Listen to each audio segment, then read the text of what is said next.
আমি তোমাকে কিছু প্রশ্ন করতে চাই। আমি শুনেছি তোমার আগে একটা সম্পর্ক ছিল, তুমি কি তাকে ভুলতে পারবে? হ্যাঁ, আমার একটা অতীত আছে। আমি কখনো মিথ্যা বলিনি, কাউকে ঠকাইওনি।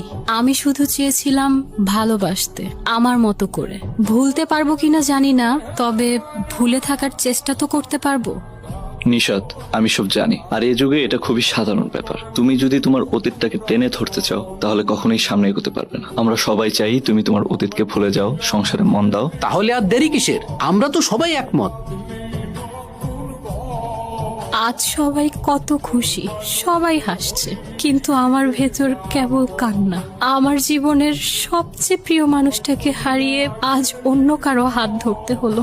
হয়তো বাবার খুশি এখন আমার দুনিয়া, কিন্তু আমি জানি আমার হৃদয়ের ভেতরে যে মানুষটা আছে তাকে কোনো দিন ভুলতে পারবো না আমি। সে অপেক্ষাই হয়তো আমার আজীবনের সঙ্গী হয়ে থাকবে। আবির, কেমন আছিস তুই? কত বছর পরে তোকে দেখছি, কিন্তু মনে হচ্ছে তুই একটুও বদলাসনি। বদলায়নি, বয়স অনেকটাই বলে দিচ্ছে।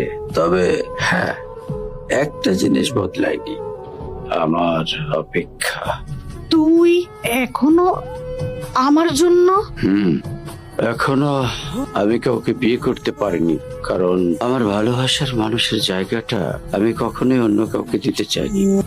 আমার জীবনটা যেমন ভেবেছিলাম তেমন হয়নি রে।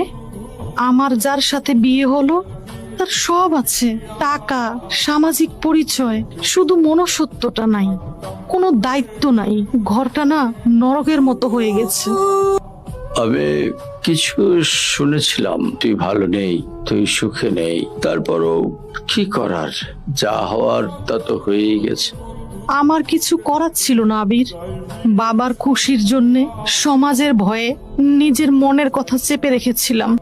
অনেক বড় ত্যাগ করেছিস তোর বাবার জন্য। কিছু কিছু সময় সমাজের বাইরে যে সিদ্ধান্ত নিতে হয় শুধুমাত্র ভালোবাসার মানুষের জন্য। ভুল মানুষের জন্য অপেক্ষা করা বোকামি। অপেক্ষা তার জন্যই করা উচিত যে অপেক্ষার মূল্য দিতে জানে। হয়তো আমি তোকে পাইনি, তবু জেনে রাখিস তুই ভুল হলেও আমার, ভুল হলেও আমার, তুই মানুষটাই আমার।